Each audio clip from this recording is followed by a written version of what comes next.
Vamos lá, então. Bom dia novamente a todos. Hoje a gente segue a nossa 14ª aula, né, desse ano. E o tema de hoje é pancreatites. A gente vai falar bastante de pancreatite aguda, que é uma entidade, do ponto de vista clínico e da rotina do médico plantonista, extremamente importante. Muito comum nas unidades de pronto atendimento, todo mundo vai atender algum paciente com pancreatite aguda no pronto-socorro em algum momento.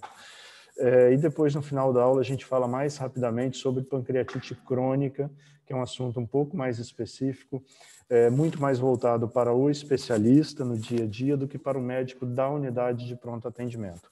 Pancreatite aguda não. Qualquer médico que vá trabalhar numa unidade de pronto atendimento ou numa unidade de terapia intensiva irá ter que saber conduzir os pacientes com pancreatite aguda, tá bom?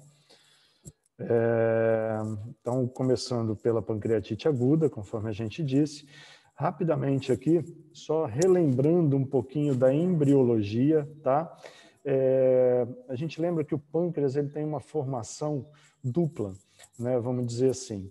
Parte dele vem do chamado broto pancreático ventral, que é lá no embrião em formação, oriundo do mesmo broto hepático. Então, ele tem uma formação conjunta com a via biliar também. E, por outro lado, parte do pâncreas é formado pelo chamado broto pancreático dorsal, que vai compor ali a grande parte do pâncreas, corpo e cauda do pâncreas, tá bom? Em torno do 40º dia, começa a acontecer um processo de rotação na formação embrionária, e em torno do 45º dia a gente já vai ter, então, o início de uma fusão dos brotos pancreático dorsal, que vai formar o corpo do pâncreas, e o ventral, que vai formar parte da cabeça e processo uncinado. Tá? Isso é importante porque a via excretora do pâncreas ventral, que vai formar a cabeça do pâncreas e o processo uncinado, ela é uma via comum com a via biliar. E isso explica, lá na frente vocês vão entender, por que a pancreatite aguda, a causa mais comum de pancreatite aguda é cálculo na vesícula biliar, que migra, que ao passar por essa via comum lá na cabeça do pâncreas, que ocorreu uma fusão com o pâncreas dorsal, ela gera um processo inflamatório, ela desencadeia um processo inflamatório, tá? Algumas vezes essa fusão não é completa, ela acontece uma fusão do parênquima, mas não acontece uma fusão ductal pancreática. E aí a gente vai ter um probleminha, veremos mais para frente também, chamado pâncreas divisum, que é um outro fator de risco para pancreatite aguda, principalmente pancreatite aguda recorrente, tá? A gente volta nesse assunto daqui um pouco. O que vem a ser uma pancreatite aguda, né? É um processo inflamatório agudo, como o nome está dizendo, né? Do pâncreas, mas que não fica limitado ao pâncreas. Ele tem um envolvimento variável de outros órgãos e sistemas.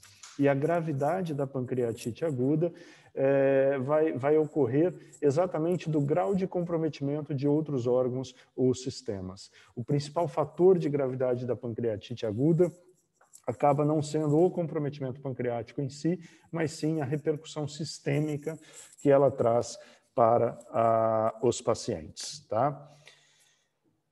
Em termos epidemiológicos, é uma doença extremamente frequente, infelizmente, nos Estados Unidos um pouco mais até do que no Brasil.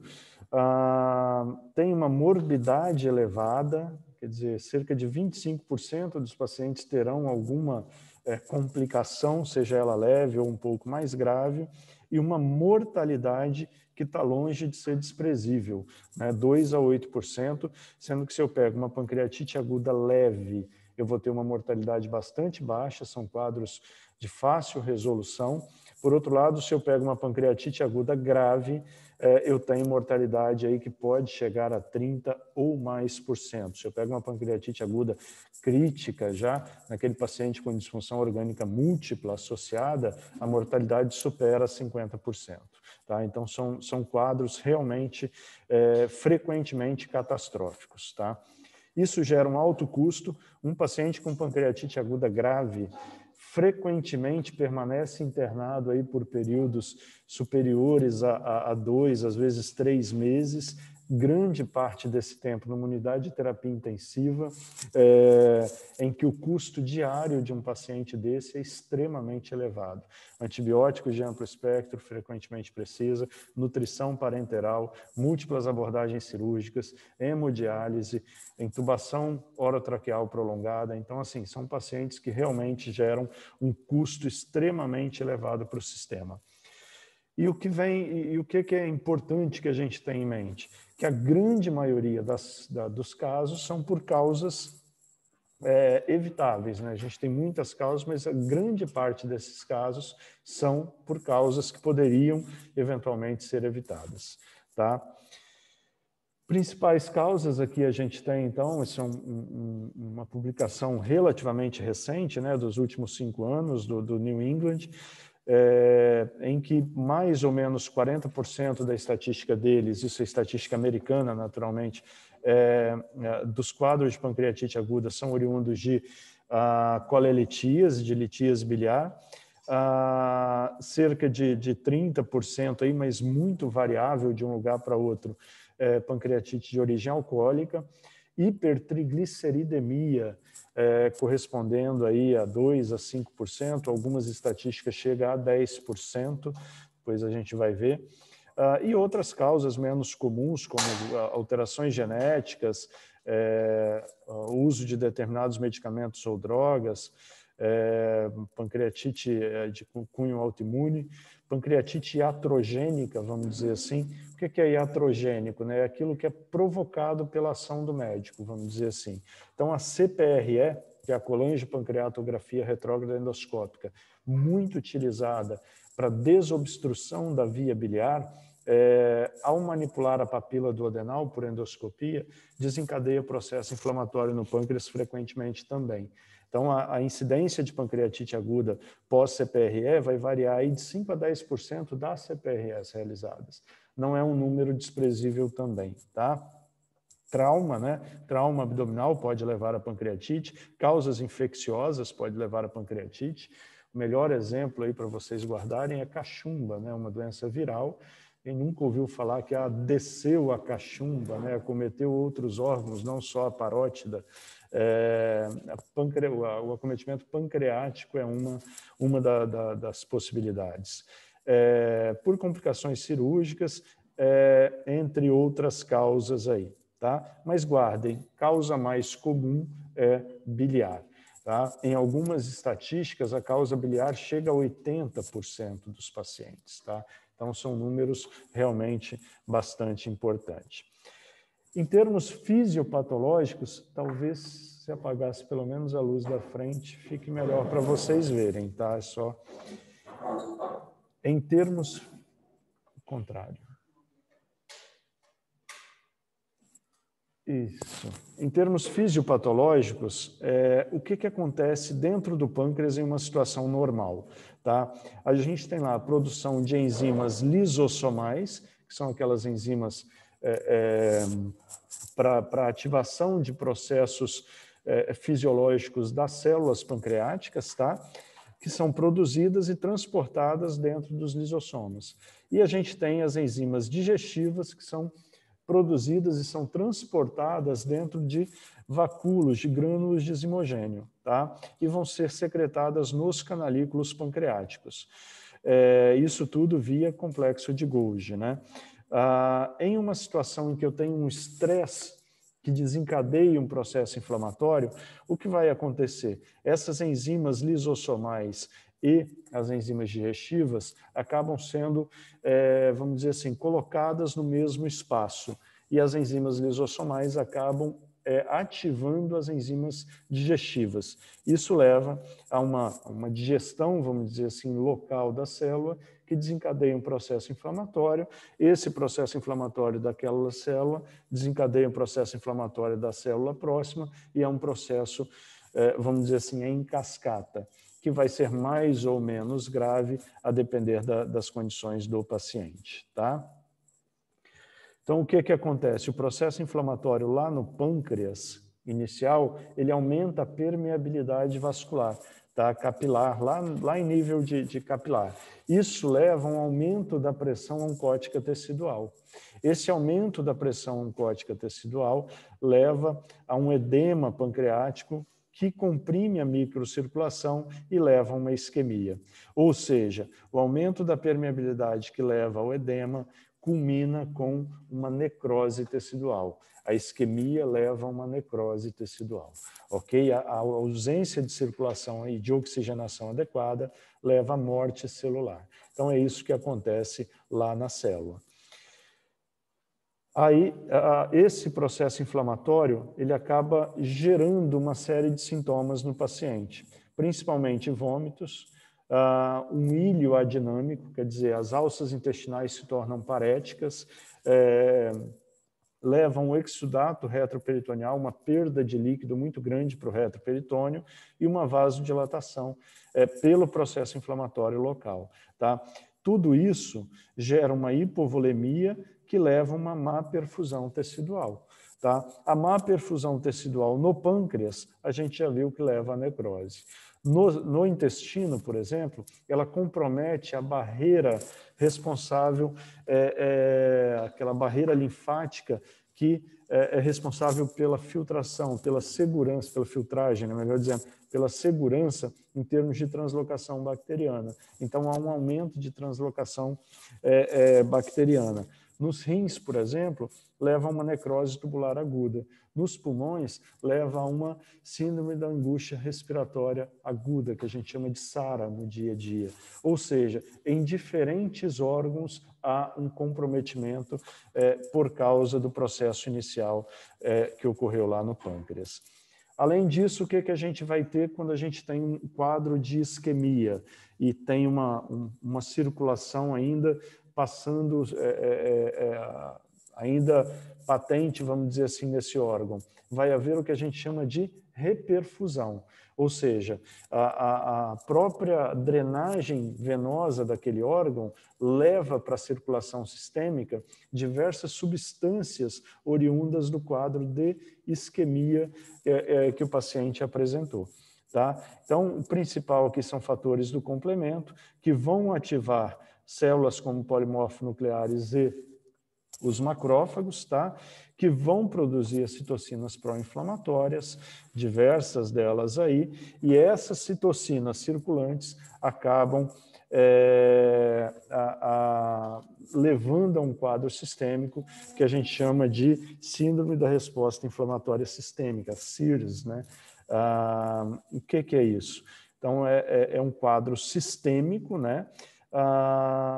Caracterizado por alterações de temperatura, alterações cardiopulmonares, tá? Alteração de frequência cardíaca, de frequência respiratória, e um quadro de resposta inflamatória, seja ela caracterizada por leucopenia ou por leucocitose. Então, esses são os critérios para SIRS. Perdão. O que diferencia uma SIRS de um quadro de sepse? Se você pegar os critérios para diagnóstico de sepse, são muito parecidos com esse. O que diferencia um quadro de SIRS de sepse? Na sepse, eu tenho um fator etiológico infeccioso identificável. Então, o que desencadeia o processo é uma infecção na sepse. Aqui na SIRS, o que eu tenho? Uma inflamação. Eu não tenho agente infeccioso. Tá? O que acontece na pancreatite aguda inicial é uma inflamação. Eu insisto nisso por quê? Porque um dos erros mais comuns vistos no tratamento, no atendimento da pancreatite aguda, é o quê? O médico que está atendendo prescrever antibiótico para o paciente. Não tem nenhum benefício, não está tratando nenhuma infecção. E diversos trabalhos já mostram, depois eu vou mostrar alguns para vocês, que não há benefício na profilaxia, usar antibiótico para se evitar que aquele paciente tenha uma infecção na pancreatite aguda. Não existe esse benefício. Então, o uso de antibiótico inicialmente, ele não é indicado na pancreatite aguda. Já deixo isso adiantado aí para vocês em termos de conduta. Em termos de fisiopatologia, o que a gente vai ter na evolução, né? A grande maioria dos pacientes vai ter um processo leve no pâncreas, sem necrose extensa, tá? 80%, 85%, que pode até levar a uma falência orgânica transitória. O que é isso? É aquele paciente que tem uma pancreatite aguda, chega no pronto-socorro, por exemplo, com uma alteração de função renal, mas que assim que eu começo a hidratar esse paciente, a atender adequadamente, em 12, 24, no máximo em 48 horas, essa função renal do paciente, ela volta à normalidade. Tá? Esses pacientes que têm uma pancreatite aguda dita intersticial, eles têm uma mortalidade extremamente baixa, menor que 2%. São casos fáceis de se conduzir. Tá? A grande maioria vai ter uma resolução completa, eventualmente evoluir para um pseudocisto, mas sem complicações maiores. Por outro lado, cerca de 15% a 20% dos pacientes podem evoluir com uma necrose pancreática mais extensa. Tá?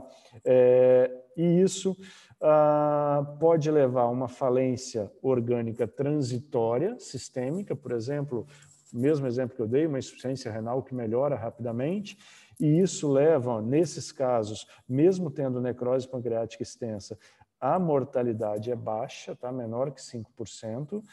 Por outro lado, quando eu tenho uma falência orgânica persistente, ou seja, o paciente que depois de 48 horas de tratamento adequado, aquela falência orgânica que ele tinha, insuficiência respiratória ou insuficiência renal, qualquer que seja, não melhora após 48 horas, esse paciente já tem um prognóstico bem pior. Tá?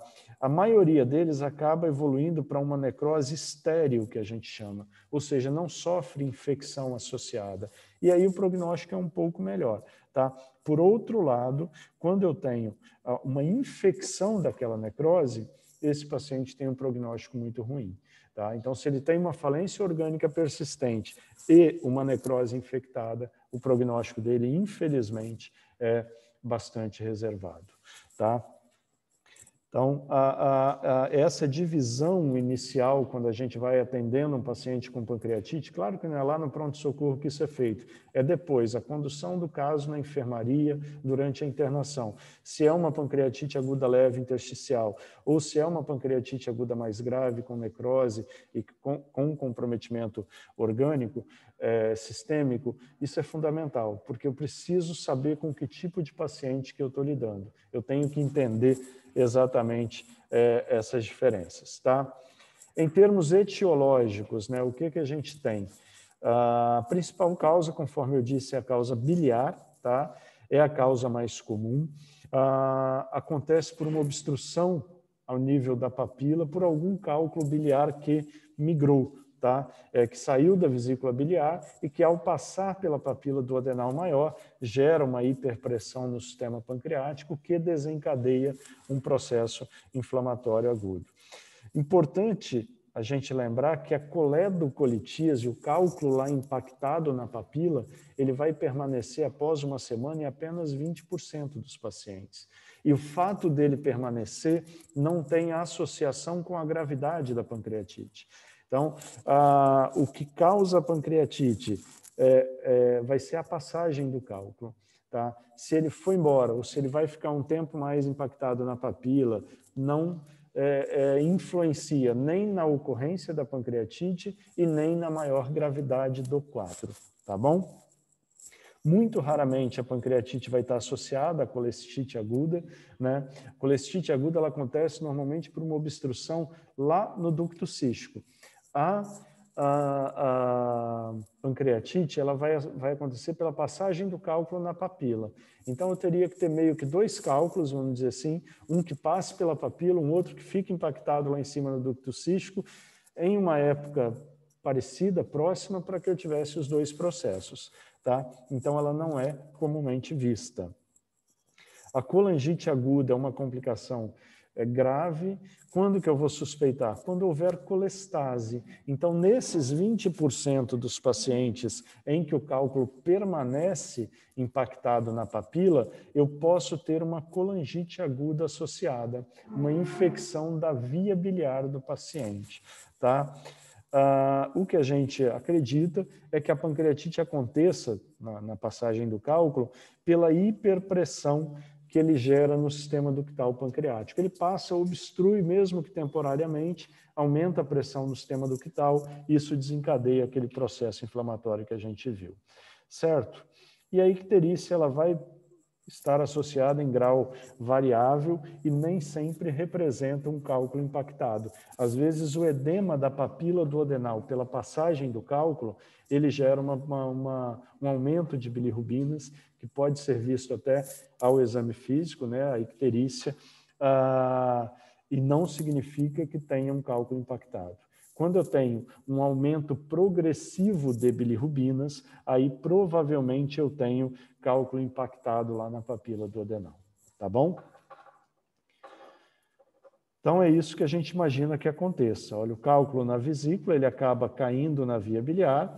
Ao chegar lá na ampola, né, de Vater, na via biliopancreática comum, ele obstrui, isso causa uma hiperpressão no sistema ductal pancreático, que culmina com o início de um processo inflamatório agudo. Uma outra causa de pancreatite aguda é o pâncreas de Visum, tá, que a gente chama. O que vem a ser o pâncreas de Visum, né? Aquilo que a gente já comentou rapidamente no começo da aula. Na embriologia, em torno do 40º ao 45º dia, há um processo de rotação dos brotos hepático e pancreático ventral aqui, para se fundir com o broto pancreático dorsal. Tá? Acontece a fusão do parênquima e, na grande maioria das pessoas, acontece o quê? Uma fusão ductal. Tá? Então, observem o seguinte nessa imagem C aqui. Primeiro na imagem B, olha, eu tenho o pâncreas dorsal vindo no ducto, que vai ser aqui desembocado na papila duodenal menor. Ao passo que na papila duodenal maior, junto com a via biliar, eu vou ter o pâncreas ventral aqui, que vai formar a cabeça e o processo uncinado. Há uma fusão ductal também na maioria dos pacientes, tá? E aí, ao haver essa fusão ductal, a drenagem pancreática do corpo e cauda passa a se dar preferencialmente pela papila duodenal maior, em conjunto com a drenagem da via biliar, tá? Então, é isso que acontece. Em algumas pessoas, essa fusão ductal não acontece. E aí, o que eu terei?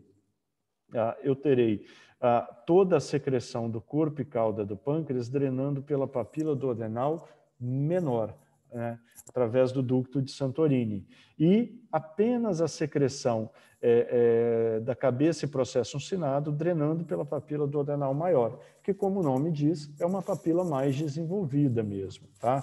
Então, o fato de ter uma drenagem de grande quantidade de conteúdo pela papila menor pode ocasionalmente gerar um aumento de pressão no sistema pancreático e isso gerar surtos de pancreatite aguda repetidos. Então, o pâncreas de Visum, na verdade, ele é uma causa a ser investigada nas pancreatites agudas recorrentes, tá? Aquele paciente, principalmente paciente jovem, tá? Que começa a ter alguns episódios de pancreatite aguda. Normalmente não são pancreatites muito graves inicialmente, são quadros mais leves, mas que são recorrentes. Teve um, daqui a uns tempos tem um outro quadro, tá? E aí vale a pena investigar se o paciente não tem um pâncreas de Visum.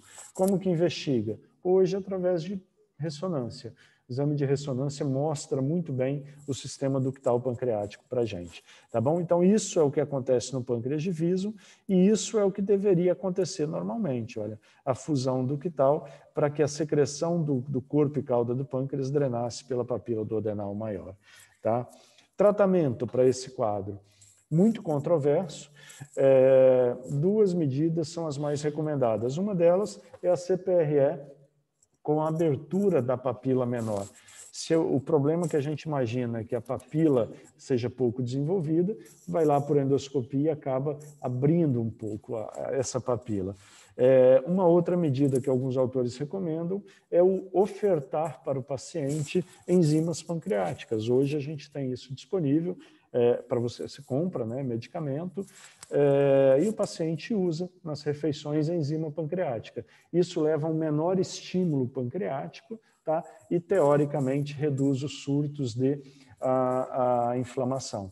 Qual o problema da pancreatite recorrente? Que ela pode levar a uma cronificação e isso evoluir para uma pancreatite aguda crônica, tá? Então acaba sendo uma causa também de pancreatite aguda crônica.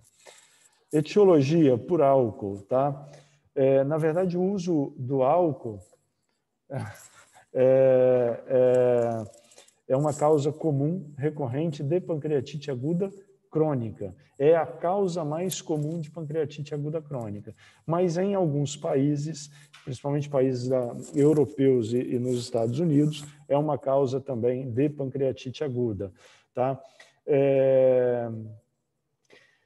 Não há uma quantidade exata que a gente consiga dizer, olha, tomou tanto, vai evoluir com pancreatite aguda. O que a gente sabe é que a pessoa, perdão, que consome aí de 150 a 180 gramas de álcool por dia, por um período aí de 10 a 20 anos, vai ter uma chance razoável de evoluir com pancreatite crônica, tá? A pancreatite aguda por álcool normalmente é quadro pontual. Então, o estudante de medicina que se empolga na formatura, que pesa um pouquinho a mão ali na bebida e que no dia seguinte está passando mal, está com dor abdominal, está com náusea, está com vômito importante, você dosa lá e ele tem um aumento das enzimas pancreáticas, amilase, lipase, quer dizer, ele fez uma pancreatite aguda. Então, a pancreatite aguda por álcool, ela é normalmente associada a episódios de libação alcoólica, tá? Ou seja, a pessoa exagera no consumo ali e acaba tendo um processo inflamatório. Acredite-se que o mecanismo de ação seja por ação direta do álcool sobre as células pancreáticas, tá? Não há um mecanismo muito conhecido. Então, acredite-se que o próprio álcool lese diretamente as células do pâncreas. A grande maioria são casos mais leves, tá? Mas o grande problema é que para a pessoa que faz uso abusivo diário do álcool, esses surtos repetidos de processo inflamatório agudo levam a uma cronificação e a pancreatite aguda crônica, tá? Pancreatite aguda por medicamentos, tá? Muitos medicamentos causam pancreatite aguda ou podem causar pancreatite aguda. Mas o grande fato é que grande parte dos pacientes que têm pancreatite aguda, que eventualmente pode até ter sido desencadeada por medicamento, eles também ou usam álcool ou apresentam litíase biliar, que são as causas mais comuns e acabam sendo, vamos dizer assim, responsabilizados pelo episódio. A pancreatite aguda de origem medicamentosa é mais comum em pacientes idosos, tá? Pacientes que tenham a infecção pelo HIV ou que utilizem qualquer imunomodulador, vamos dizer assim, tá? Em geral, é uma pancreatite aguda leve, muitas vezes até subclínica. Você nem faz o diagnóstico, o paciente não apresenta um quadro clínico significativo. Por um outro motivo, você acaba dosando uma amilase, uma lipase, e isso vem positivo. A lista é enorme, tá? Não precisa decorar quais são os medicamentos, mas sempre que você estiver diante de um paciente com pancreatite aguda que não tenha uma causa identificável num primeiro momento, lembrem-se de checar quais são os medicamentos que ele utiliza. Hoje em dia é muito fácil, vá lá na internet, vá lá na bula do medicamento e veja se pancreatite aguda é um efeito adverso ou não daquele medicamento, tá?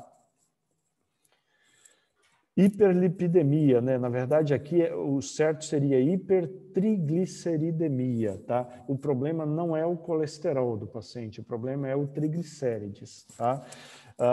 São os triglicérides.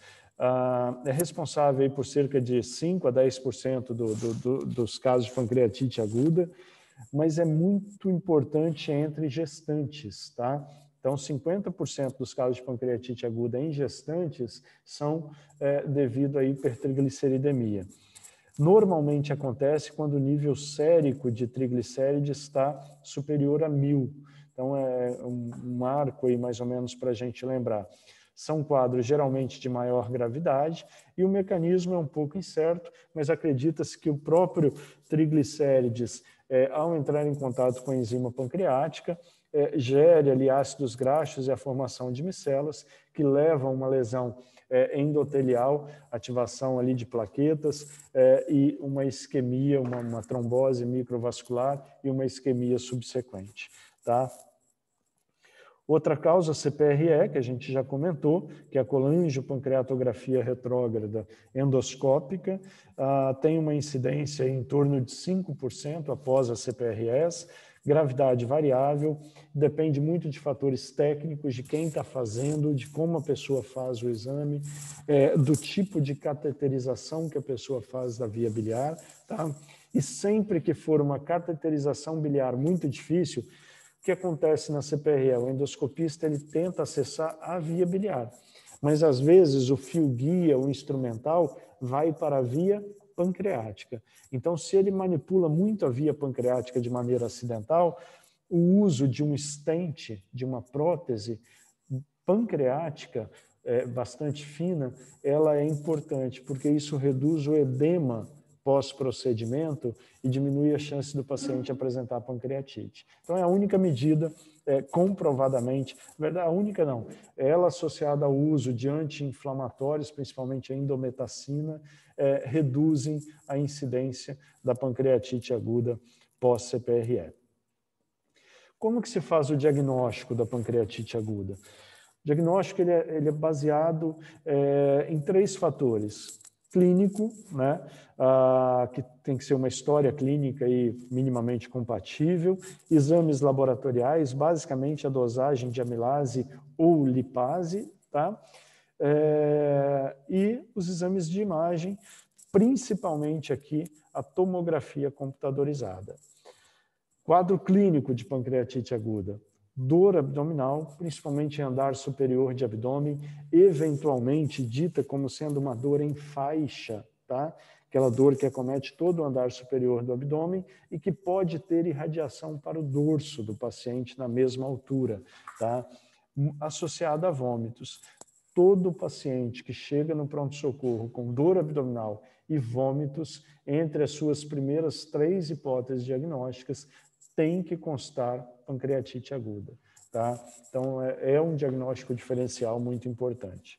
Alguns casos pode ter distensão abdominal, outros pacientes podem já apresentar icterícia também, tá? Por obstrução da via biliar. Mas o quadro principal, dor abdominal e vômitos, tá?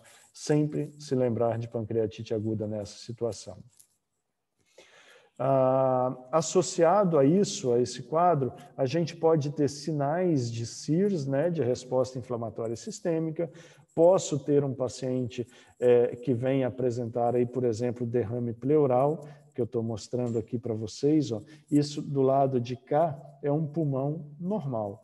O recesso costofrênico aqui completamente ocupado pelo pulmão. Desse lado aqui, olha, o recesso costofrênico está velado, que a gente fala, está branco, tá? Por que está branco aqui? Porque tem líquido naquele espaço, naquele local. Tá deslocando o parênquima pulmonar, que é esse escuro aqui para o lado. Então, o derrame pleural pode ser visto e é frequentemente visto na pancreatite aguda, principalmente à esquerda, tá? Como está representado aí. Insuficiência renal aguda o paciente pode apresentar, e nos casos de necrose pancreática, a gente pode ter sinais, hematomas de parede abdominal, que representam, na verdade, um sangramento retroperitoneal, tá? Que são 2 os clássicos aí, o sinal de Gray-Turner e o sinal de Cullen, tá? Aqui a gente tem, então, umas equimoses no flanco do paciente, tá? Que representam o sinal de Gray-Turner, e essa equimose na região de hipogastro, que representa o sinal de Cullen. O que é isso, né? Como a gente interpreta isso? Sangramento no retroperitônio do paciente, tá? Acaba evoluindo com essas equimoses. Sangramento na pancreatite aguda, a gente interpreta que é uma área de necrose que acabou sangrando. Então, por conseguinte, isso é visto em pacientes com uma pancreatite aguda um pouco mais grave, tá? Em termos laboratoriais, a gente vai ter a dosagem da amilase e a dosagem da lipase que se alteram, tá? São exames de sangue. A amilase tem um aumento aí do seu nível sérico cerca de 3 a 6 horas após o início dos sintomas. E ela tem uma meia-vida de 3 a 5 dias. Isso é importante que todo mundo saiba. Por quê? Porque às vezes o paciente tem um quadro leve, uma dor abdominal que não era muito intensa, que ficou se arrastando, ele fica lá 3, 4 dias em casa, vê que não melhora, vai ao pronto-socorro. E aí você dosa uma amilase para esse paciente e ela vem normal. Por que ela veio normal? Porque ela já está na fase descendente, vamos dizer assim. Ela já está apresentando uma redução do seu nível sérico, uma normalização. Quando que a gente considera uma elevação significativa da amilase? Quando ela está em torno de 5 vezes superior ao limite superior da normalidade. Exemplo, se o meu laboratório lá do meu hospital, o nível máximo de amilase considerado normal é 100, na pancreatite normalmente eu vou ter 500 ou mais. Tá? A amilase é um exame para diagnóstico, não é, assim como a lipase, um exame para prognóstico. O que isso significa? Se eu tenho um paciente que tem 600 de amilase e eu tenho outro paciente que tem 10.000 de amilase sérica, não tem nenhuma relação desses valores com a eventual gravidade de um quadro ou de outro. O diagnóstico é o mesmo, pancreatite aguda. O que tem 10.000 de amilase é mais grave? Não, necessariamente. Pode ser? Pode, mas não é necessariamente. Ou seja, a amilase não é exame prognóstico, é um exame para diagnóstico, tá? Tem uma sensibilidade de 80, em torno de 83%, uma especificidade de 88%. Ela tem depuração urinária. O que isso significa? Que pacientes que tenham insuficiência renal podem ter uma amilase naturalmente alta na corrente sanguínea, sem que isso signifique uma pancreatite aguda. Por quê? Porque se a depuração é urinária e ele tem um comprometimento de função renal, ele não tem uma depuração adequada da amilase. Ela fica circulando muito tempo na corrente sanguínea dele. Tá? Ela vai estar presente na ascite derrame pleural e aumenta em um monte de outras patologias que eu vou mostrar para vocês. A lipase.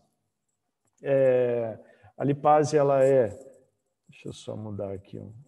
A lipase, ela é um pouco mais específica, tá? Ela também aumenta em torno de 3 a 6 horas após o início dos sintomas, mas a meia-vida dela, olha, é de 9 a 13 dias. Então, o que isso significa? Para aquele paciente que eu usei como exemplo para vocês, que chega lá no pronto-socorro 3, 4 dias depois do início dos sintomas e que a amilase dele está normal, uma ótima opção é solicitar uma lipase, porque tem uma chance razoável dela permanecer elevada por mais tempo. Tá? Um aumento superior a 3 vezes o limite superior da normalidade é já suficiente para o diagnóstico, ela é mais específica e tem uma sensibilidade bastante elevada. Por que eu não faço só lipase, então? Porque ela é mais cara. Tá? E aí você sair fazendo lipase para todo mundo, sendo que tem um exame bem mais barato, bem mais tranquilo de ser feito, que é a amilase, e que tem um ótimo resultado para a maioria dos pacientes, não faria muito sentido. Posso pedir os dois? Não faz sentido, entendeu? Peça um, que é a amilase, se ela vier normal, aí sim você peça uma lipase. Tá? Pedir os dois sempre, como a gente vê frequentemente nas unidades de pronto atendimento, para quase todos os pacientes com pancreatite aguda, você vai estar jogando dinheiro fora de um dos dois exames.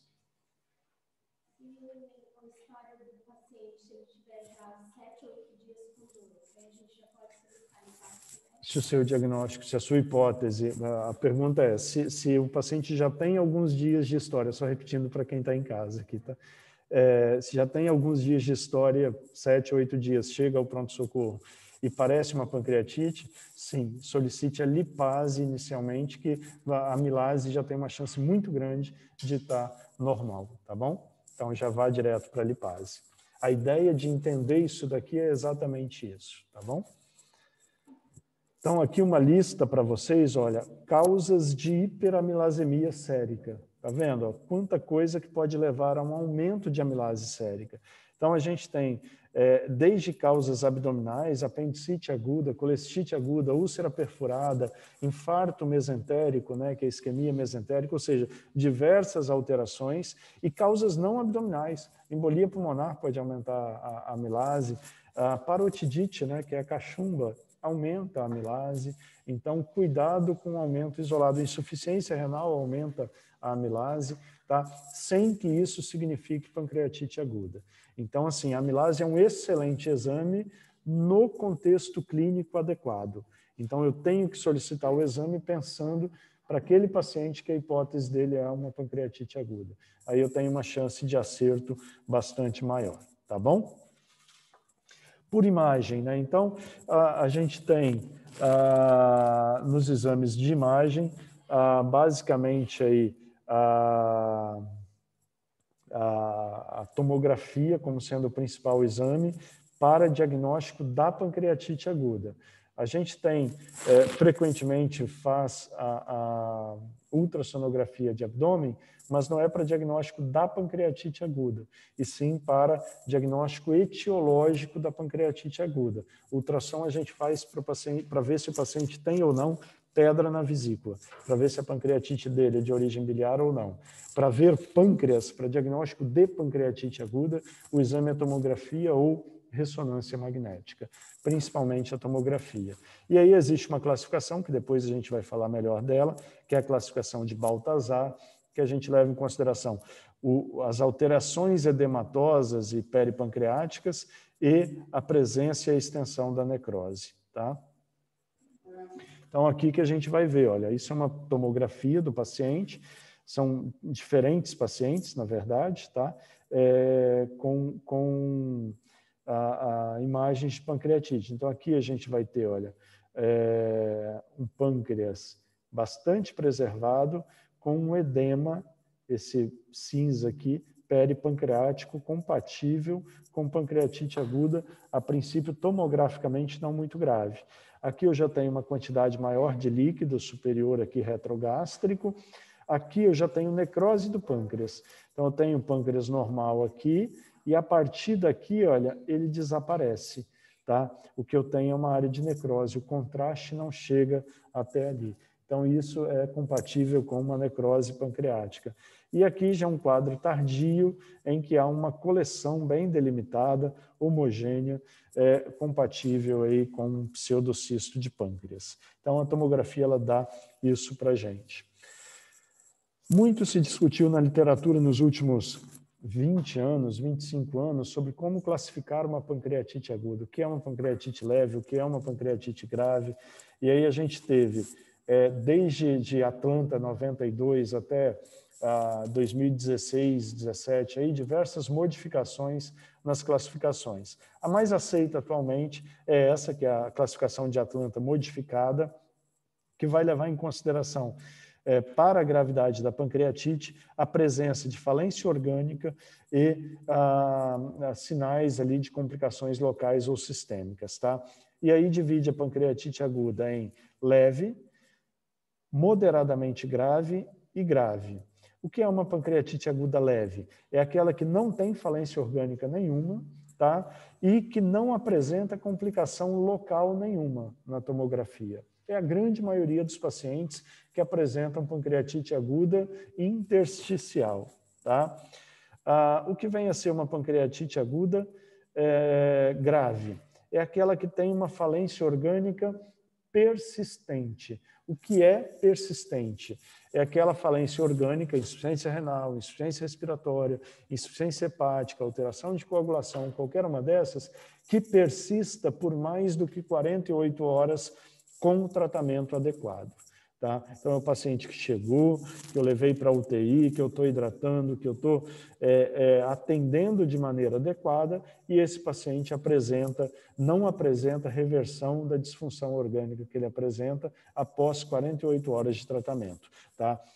Não é falência orgânica permanente, tá, gente? É persistente. Permanente é algo definitivo. Aqui não, aqui ela persiste por um período maior, mas não necessariamente será permanente, tá?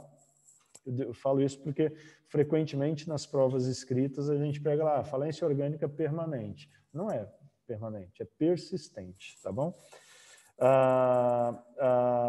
Pancreatite aguda moderadamente grave, o que vem a ser? É aquele paciente que ou apresenta uma falência orgânica transitória, tá? Aquela que melhora em até 48 horas de tratamento clínico adequado, ou o paciente que tenha complicações locais ou sistêmicas. Tá? Então, um paciente que tem, por exemplo, necrose pancreática, mas que clinicamente ele está muito bem. Opa, esse paciente tem uma pancreatite aguda moderadamente grave. É o paciente que tem um derrame pleural, mas que está clinicamente bem. Opa, ele é um paciente que está com uma pancreatite aguda moderadamente grave. É o paciente que chegou com insuficiência renal, eu hidratei, 24, 36 horas depois, a função renal já está normalizada. Opa, esse paciente tem uma pancreatite aguda moderadamente grave. Ok? Quais são os fatores que a gente normalmente associa à gravidade na pancreatite aguda? A idade, quanto mais idoso, maior o risco de gravidade da pancreatite aguda. Obesidade, tá? Muito frequente que o paciente obeso evolua com uma pancreatite aguda mais grave.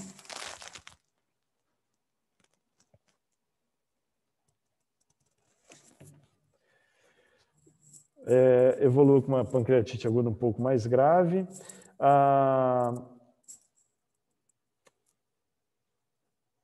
O aumento inicial de creatinina, quer dizer, o paciente que chega com algum grau de disfunção renal, a glicose inicialmente elevada, principalmente para o paciente não diabético, tá? Isso significa que está havendo um comprometimento pancreático um pouco mais extenso, hematócrito muito elevado. O que isso significa? Hemoconcentração, perda de líquido em grande quantidade para o espaço retroperitoneal. Tá? Não é que o paciente está super saudável, né? Nossa, a hemoglobina dele, hematócrito está de 52, hemoglobina de 20, não é um saudável, isso é péssimo, ele está perdendo líquido, ele está extremamente desidratado, tá? Então é isso que está acontecendo. PCR, que é a proteína C reativa muito elevada, a procalcitonina elevada também, tá? E a presença de necrose pancreática também é um fator associado à gravidade. O que é importante lá no atendimento inicial do paciente?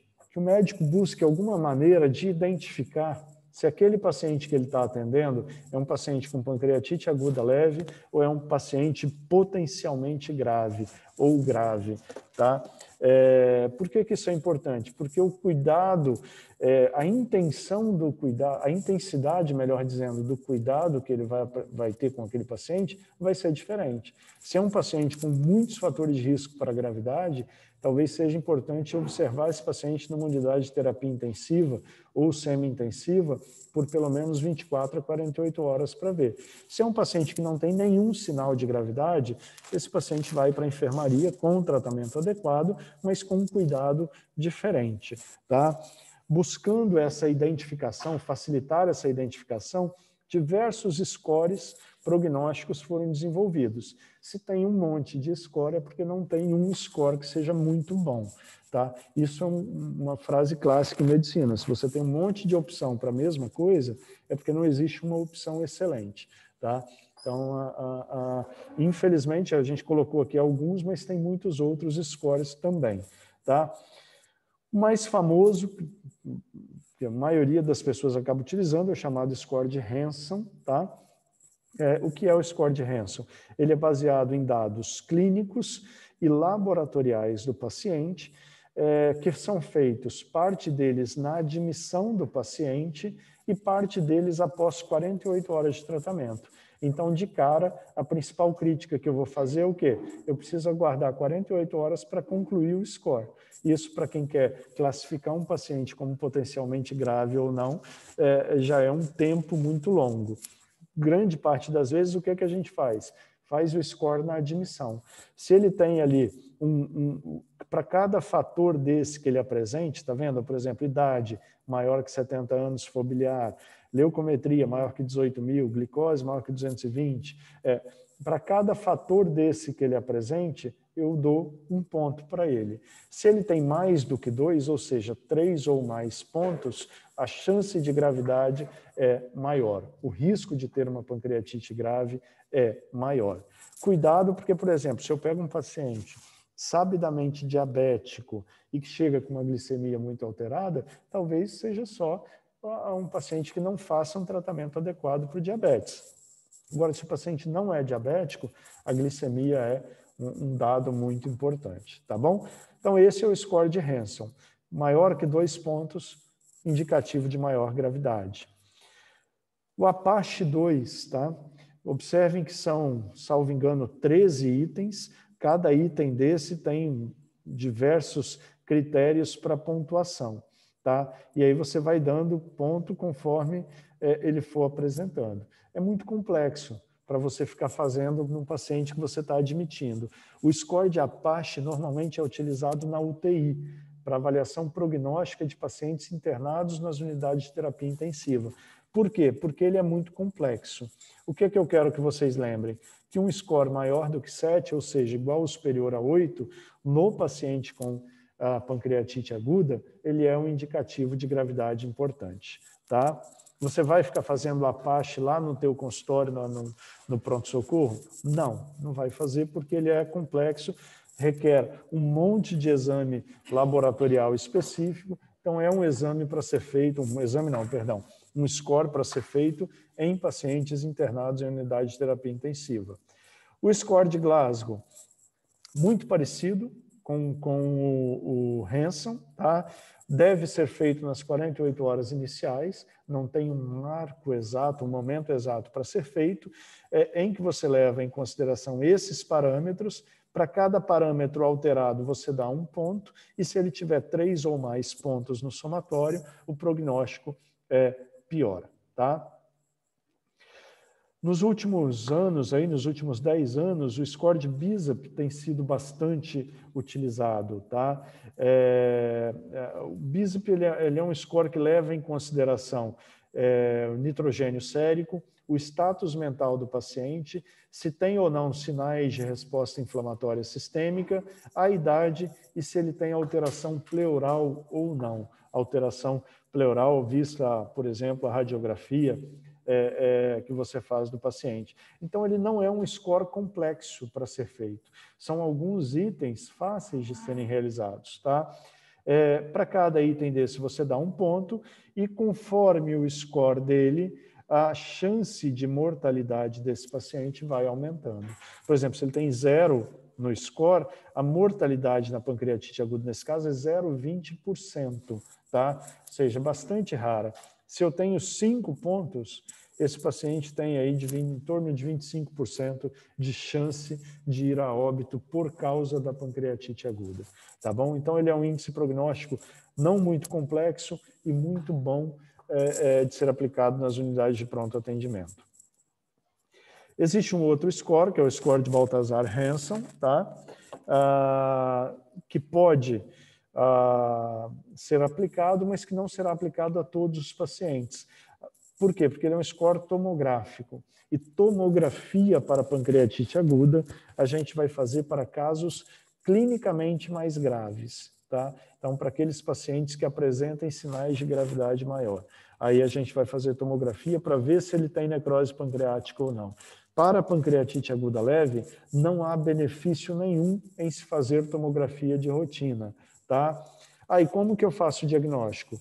Clínico e laboratorial, tá? Então, quadro clínico compatível, alteração de amilase ou de lipase sérica, tá? Para os casos de maior gravidade que a gente faz a tomografia, a gente vai utilizar esse índice tomográfico aqui de Baltazar. em que a gente vai ter, olha, os achados tomográficos, por exemplo, tomografia normal, 0 ponto. Aumento difuso do pâncreas, 1 ponto.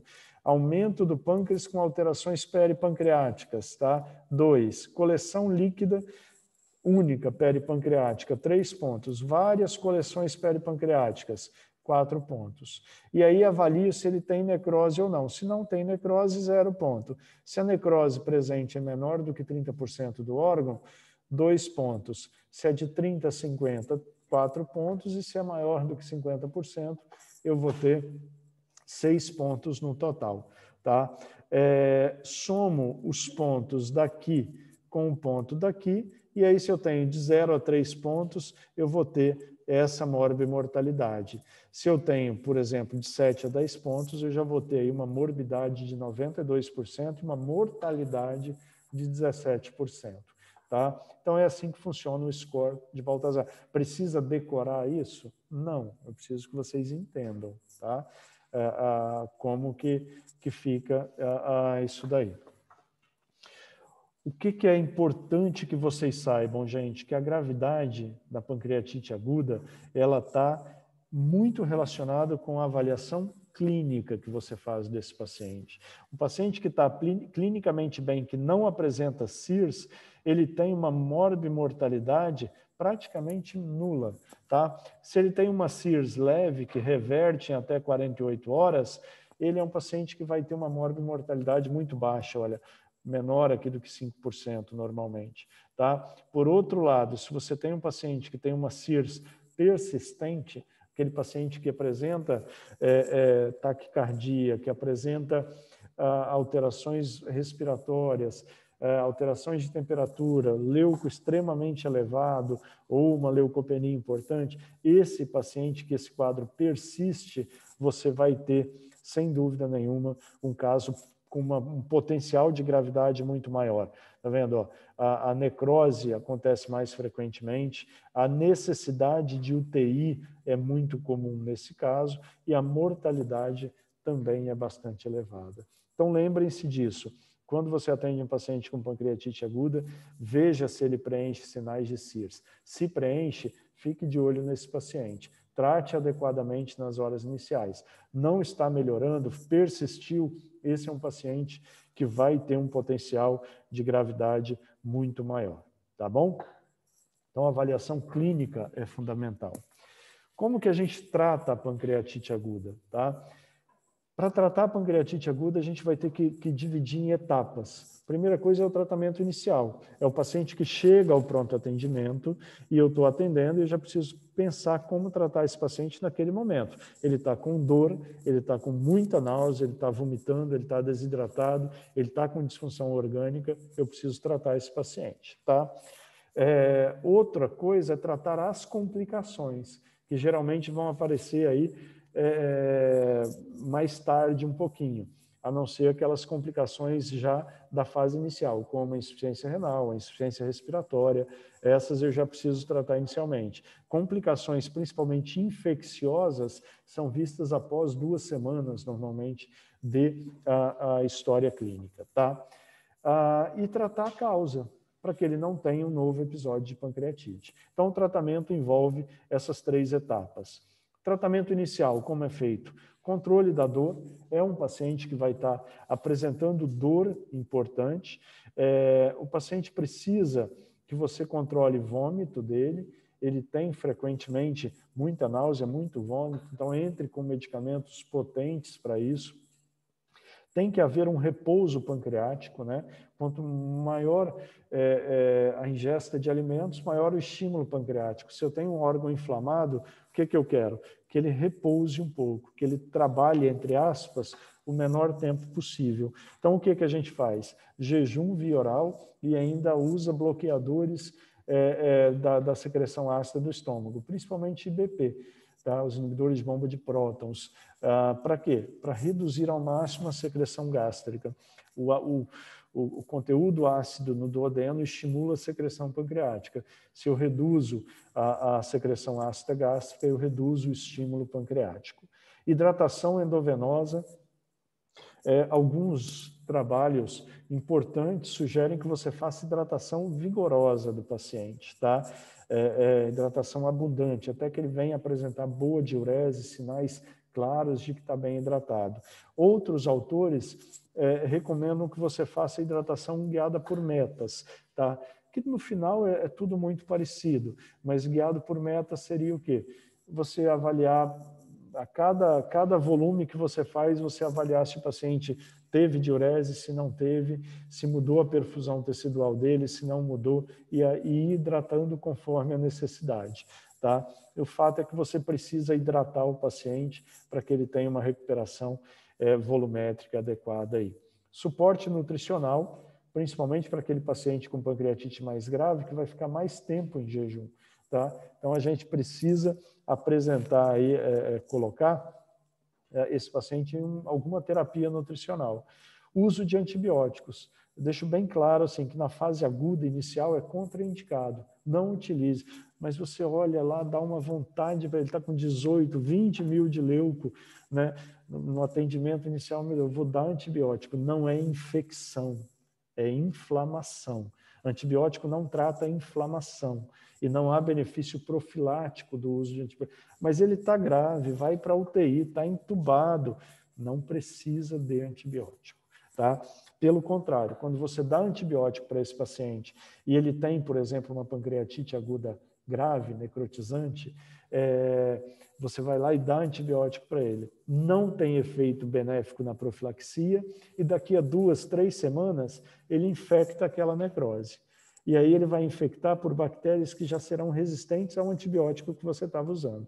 Ou seja, você só não preveniu, como prejudicou o uso futuro do antibiótico. É uma das coisas mais difíceis que tem você convencer, às vezes, o intensivista a não dar antibiótico para aquele paciente que está com pancreatite aguda grave.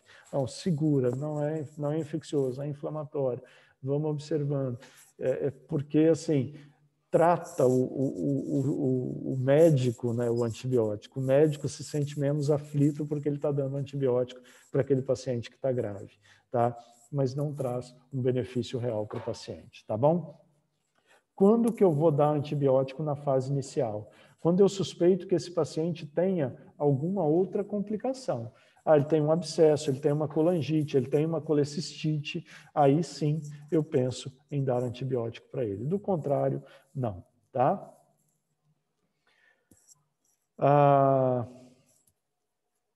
Em termos ainda aqui de tratamento, então, a publicação já de algum tempo, não me recordo aqui a revista agora, falha minha, eu não coloquei, mas de 2012, e não mudou muito isso daqui. Então, tem publicações bem mais recentes que seguem o mesmo critério. O que você deve fazer no atendimento inicial do paciente? Tentar estabelecer o prognóstico e a severidade da doença. Para isso, a recomendação tem sido principalmente o uso do score de BISAP, pela facilidade, pelo boa correlação que ele tem com a evolução do paciente. Fazer uma ressuscitação volêmica agressiva do paciente, tá? Aqui ele colocava para ser pelo menos a 250 a 300 ml de fluido por hora para esse paciente, tá? Usar a solução de Ringer lactato é melhor do que o soro fisiológico tradicional, tá? Mas o mais importante é você tentar guiar por metas, quer dizer, você começa com uma hidratação vigorosa desse paciente, mas observe, ele começou a urinar, está com bom débito urinário, pelo menos ali 0,5 ml por quilo-hora, isso significa que esse paciente está bem hidratado e que você já pode dar uma reduzida na velocidade da infusão volêmica que você faz, tá? Uso profilático de antibióticos, não tem indicação, tá? Então, os estudos todos mostram aí que não tem nenhum tipo de benefício em você usar de maneira profilática antibióticos para a pancreatite aguda, independente da gravidade, tá? Seja ela leve, seja ela grave. Não há indicação inicial do uso, ok? A CPRE precoce só se houver suspeita de colangite. A pergunta é, em quem eu vou suspeitar de colangite aguda na vigência de pancreatite aguda? Então, vai ser para aquele paciente que tem icterícia associada, geralmente com piora da icterícia e que apresente junto uma piora clínica. Então, é o paciente que está grave e que está ictérico. Para esse não tem jeito. A colangite aguda é uma possibilidade diagnóstica. Como que trata? Vai para a CPRE. E se não for colangite aguda, paciência, você fez uma CPRE que eventualmente não seria necessária. Mas diante de um paciente com pancreatite aguda, que se encontre ictérico, que se encontre com piora clínica, eu preciso pensar em pancreatite, em colangite aguda associada, tá? Esse quadro aqui, depois eu gostaria que vocês dessem uma boa olhada nele com calma, tá? O que é isso? Eu apresentei para vocês aquele quadro inicial da evolução para pancreatite aguda intersticial e pancreatite aguda necrotizante. Esse é o restante do quadro que me mostra como deve ser a condução do paciente à terapia inicial, tá? Então, inicialmente é o quê? Ressuscitação volêmica e controle de sintomas. Depois eu vou para uma alimentação, uma via alimentar adequada para esse paciente. E aí, a partir de 2 semanas, é que começa a aparecer complicações infecciosas. Então, para o paciente, depois de 10, 14 dias de história, se ele começa a apresentar piora clínica, febre, aumento expressivo de leucograma, tá? Esse paciente pode ter infectado a necrose que ele apresenta lá no pâncreas. Então, aí o antibiótico entra, tá? Para aquele paciente que tenha infecção comprovada ou altamente suspeita, tá bom? E as drenagens e tudo mais que precisar, normalmente vão para depois de 3, 4 semanas, tá? É outra coisa que às vezes gera uma certa agonia em quem conduz o paciente. O paciente tem uma necrose extensa de pâncreas e aí está grave na UTI, as pessoas acham que você indo lá e operando aquela necrose, você vai estar trazendo benefício para esse paciente. Quando não, você vai estar causando um trauma a mais para esse paciente que já se encontra muito grave. Então, assim, necrose pancreática estéril nunca se opera, necrose pancreática infectada se opera o mais tardiamente possível. Tá? Então, você tenta fazer uma cirurgia o mais tarde possível na evolução do paciente. Ok? Causas de mortalidade aqui, olha, nas semanas iniciais, normalmente disfunções orgânicas que são associadas. Depois de 2 a 3 semanas, normalmente vem as causas infecciosas que vão representar aí uma parcela importante dos casos que vão a óbito. Só para ficar bem claro, tá vendo? Uma meta-análise de 2017, tá? Que mostra, já traz aqui textualmente que não há indicação no uso profilático de antibióticos na pancreatite aguda, tá? Então, assim, o que tem que fazer lá no atendimento que vocês vão fazer lá no pronto-socorro para o paciente? Tratar clinicamente bem esse paciente, não dar antibiótico, deixá-lo em jejum. É esse o tratamento inicial que vocês vão fazer, tá? Mas quando que entra o antibiótico? Se entrar, vai ser depois de 10, 14 dias de evolução, tá bom? Tratamento das complicações, segundo passo, visa aí corrigir as disfunções orgânicas, por exemplo, disfunção renal, disfunção pulmonar. Então, se o paciente está com insuficiência respiratória, ele vai para o tubo, né, que a gente fala, ele vai para o ventilador mecânico. Se ele está com insuficiência renal importante, ele vai para a hemodiálise. Tá? É um paciente que tem um potencial de gravidade muito grande. Se tem necrose pancreática infectada, vai para uma necrosectomia, na maioria das vezes, pode ir para uma drenagem percutânea, dependendo do caso, para uma drenagem transgástrica. Pseudocisto pancreático não se opera frequentemente. Pseudocisto é uma lesão encapsulada, com uma cápsula fibrótica, que não é epitelial, e que contém um conteúdo fluido, líquido no seu interior. Tá? Então, pseudocisto pancreático não se opera frequentemente, a maioria dos casos são assintomáticos. Colangite aguda vai para a CPRE e se houver colestite agudo, que é bastante raro, vai para a colecistectomia, tá? O tratamento definitivo da causa, tá, para o paciente. Pancreatite aguda biliar, colecistectomia, retira-se a vesícula do paciente, tá? Pancreatite aguda por álcool, não tem jeito, precisa sentar do lado da pessoa e tentar convencê-la a pegar leve no consumo da bebida alcoólica, tá? Qual o grande problema? A maioria das pessoas que fazem pancreatite aguda já são pessoas que fazem um consumo abusivo frequente do álcool. E aí, assim, você tenta convencer a pessoa, ele não leva muito a sério isso, acha que não vai acontecer de novo. Depois de uma semana, ele está no nível que estava antes. E aí acaba que, com o tempo, isso evolui para uma pancreatite aguda crônica. Na pancreatite aguda medicamentosa, suspende o medicamento ou substitui o medicamento por outro, tá? Na pancreatite aguda, que tem uma obstrução não calculosa, você precisa pensar em tratar a obstrução. Na hipertrigliceridemia, fazer um tratamento da dislipidemia, ok? Então, é dessa maneira que a gente conduz, tá? Trata o paciente inicialmente, trata as complicações, depois você trata a causa. Esse paciente deve sair do hospital, independente da gravidade da pancreatite aguda, com a causa da pancreatite aguda tratada. O paciente que teve uma pancreatite aguda leve e vier a apresentar um segundo episódio, há uma tendência natural de que o segundo episódio seja mais grave que o primeiro, tá? Então, sempre tem que identificar e tratar a causa, volto a dizer, preferencialmente na mesma internação. Então, se é um cálculo na vesícula, já opera na mesma internação. Deixa o paciente embora já com aquela causa resolvida. Ok?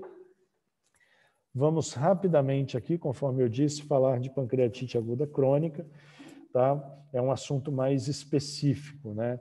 O que vem a ser? É um processo inflamatório crônico irreversível, tá? Em que há uma fibrose progressiva e extensa do parênquima pancreático. E isso faz com que haja uma perda significativa do parênquima funcional, seja ele endócrino ou exócrino do pâncreas, certo? A etiologia principal é o uso abusivo de bebida alcoólica, tá? Aquilo que eu falei, um consumo médio diário de 150, 180, 200 gramas de álcool por dia, isso equivale mais ou menos, aí uma conta bem grosseira, a meio litro de pinga, de cachaça, né? Uma pessoa que toma lá meio litro de cachaça por dia, por um período longo, tem uma chance razoável de evoluir para pancreatite aguda crônica. Para as meninas, né, esse tempo tende a ser menor no sexo feminino, tá? Mulher faz pancreatite aguda crônica antes do que homem consumindo bebida alcoólica, tá? Provavelmente isso acontece pelos repetidos surtos de pancreatite aguda que ele vai apresentando. Existe, além da causa alcoólica, uma causa hereditária ou familiar, pancreatite autoimune, né? Por exemplo, para pacientes que apresentem lúpus ou esclerodermia, e ainda as chamadas pancreatites agudas idiopáticas. Ok? Opa, perdão. Meio lento aqui. Para o diagnóstico, um quadro clínico compatível, existem alguns testes laboratoriais que podem ser feitos, mas hoje a gente acaba utilizando muito exame de imagem, em que a gente observa alterações ductais pancreáticas e ou presença de calcificações, como a gente vê aqui nesse raio-x. Tá? Nem sempre vai ser um raio-x bonito assim, em que a topografia do pâncreas está cheia de calcificações. Tá? Às vezes o que a gente tem é uma alteração mais discreta, vista só a tomografia, por exemplo. O quadro clínico compatível seria uma dor abdominal recorrente, principalmente em andar superior de abdômen. Frequentemente, o paciente apresenta sinais de insuficiência pancreática endócrina e principalmente exócrina, tá? Então, é um paciente que tende a ser diabético, é um paciente que tende a apresentar, por exemplo, esteatorreia, né? Que são aquelas fezes com aspecto de gordura não digerida, que ficam mais boiando no sanitário, que às vezes ficam um pouco grudadas na parede do sanitário, o paciente pode referir isso, tá? Geralmente relacionado ao consumo de álcool. É frequente que a gente veja uma imagem dessa. O que é isso? É o perfil de um paciente com ascite. A pancreatite crônica da ascite? Não. É porque frequentemente o paciente que tem pancreatite crônica por álcool, ele tem cirrose hepática também, pelo mesmo motivo, pelo consumo exagerado do álcool. Então, é um paciente aqui, ó, que vocês veem que ele tem uma ascite, tem uma circulação colateral de parede abdominal aqui, compatível com cirrose hepática, tá? Então, é o perfil de paciente frequentemente visto. Em termos de testes de função pancreática, exócrina, né, no caso aqui, a gente vai ter diversos testes ditos sem intubação, que são testes fecais, de gordura fecal, em que você faz a dosagem ali das gorduras nas fezes para ver se está havendo uma digestão adequada ou não. E existem alguns testes que você vai lá e tenta coletar o conteúdo oriundo da papila duodenal, que é dito teste com intubação. Na prática, a gente raramente solicita algo nesse sentido, tá? Exames de imagem, a tomografia é um exame excelente para avaliação do parênquima pancreático. Ela muitas vezes nos mostra uma dilatação do ducto de Wirsum, presença de cálculos calcificados no interior do ducto pancreático, tá? Uma atrofia do parênquima pancreática, presença de calcificações difusas aí e, eventualmente, lesões císticas, pseudocistos associados dos diversos processos agudos que ele teve até chegar a essa pancreatite crônica, tá? A CPRE, ela não me mostra nada do parênquima, né? A CPRE eu cateterizo o ducto pancreático, essa imagem aqui é de CPRE, olha, cateterizo o ducto pancreático e jogo o contraste dentro dele, vejo que ele está todo dilatado, um pouco tortuoso aqui, compatível com pancreatite. Às vezes eu identifico cálculos ali, tá? Também. Essa imagem aqui é uma imagem de tomografia, tá? Ué, não, perdão, gente. Não passei aqui, que parece diferente na tela para mim. Voltando, então, olha, essa imagem aqui é uma imagem de CPRE, tá? Um ducto dilatado, um pouco tortuoso, e essa imagem aqui é uma imagem de tomografia que mostra um ducto dilatado e tudo isso que está branquinho aqui nele aparecendo é calcificação dentro do ducto pancreático, tá? Então, um pâncreas que está cheio de calcificação, compatível com pancreatite aguda crônica, certo?